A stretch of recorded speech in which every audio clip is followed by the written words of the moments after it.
കൊച്ചിയിൽ ഇപ്പോൾ ട്രെൻഡിങ് ആയിക്കൊണ്ടിരിക്കുന്ന ഈ 3 കഫേസ് നമുക്കൊന്ന് ട്രൈ ചെയ്ത് നോക്കിയാലോ.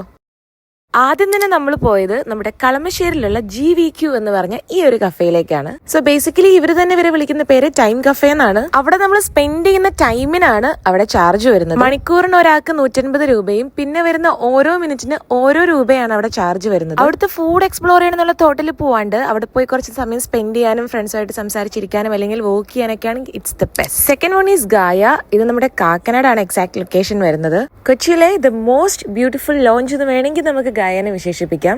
നമ്മൾ പോയത് വീക്ക് ഡേയിൽ അവിടുത്തെ ഓപ്പണിംഗ് ടൈമിൽ തന്നെയാണ്. അതുകൊണ്ടാണ് ഇത്രയും തിരക്കില്ലാണ്ട് ആളൊഴിഞ്ഞ് നമുക്കിവിടെ കാണാനായിട്ട് സാധിക്കുന്നത്.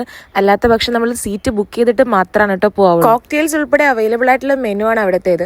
ആൻഡ് നമ്മൾ ട്രൈ ചെയ്ത ചീസ് കേക്കും അതുപോലെ വിർജിൻ കൊളാഡയും ഒരു രക്ഷയുണ്ടായിരുന്നില്ല. ആൻഡ് ഓഫ് കോഴ്സ് ഇതൊരു പ്രീമിയം ലോഞ്ച് ബാർ ആയതുകൊണ്ട് തന്നെ the pricing is just like that. ഗായയെ നമ്മൾ നേരെ വിട്ടത് നമ്മുടെ വൈറ്റിലേത് തന്നെയുള്ള എപ്പിക് പോയട്രിയിലേക്കാണ്. ഒട്ടും എക്സാജറേഷൻ ഇല്ല, ഒരു രക്ഷയില്ലാത്ത കിഡ്ലൻ ആംബിയൻസ് ആണ്. ഒറ്റ നോട്ടത്തിൽ തന്നെ നമ്മൾ ഫ്ലാറ്റ് ഔട്ട് കഫേയുടെ അകം കണ്ടിട്ടുണ്ടെങ്കിൽ. ഗ്രീസ് തീമിലാണ് ഈ ഒരു കഫേ സെറ്റപ്പ് ചെയ്തിരിക്കുന്നത്. കടിച്ചാപ്പൊട്ടാത്ത കുറേ പേരുകളുള്ള ഒരു മെനു ആണ് അവിടുത്തെ മെനു എന്ന് പറഞ്ഞിട്ടുണ്ടെങ്കിൽ അതിനകത്ത് നമ്മൾ ചൂസ് ചെയ്ത് 2 മേടിച്ചു. ആൻഡ് വെറൈറ്റി സംഭവങ്ങളായിരുന്നു കേട്ടോ. ഇനി എന്തെങ്കിലും ബർത്ത്ഡേയോ ചെറിയ ഫംഗ്ഷനൊക്കെ വരുമ്പോൾ എവിടെ പോകുന്ന സംശയം ഉണ്ടെങ്കിൽ എപ്പിക് പോയട്രി ഞാൻ എന്താണെങ്കിലും റെക്കമെൻഡ് ചെയ്യും.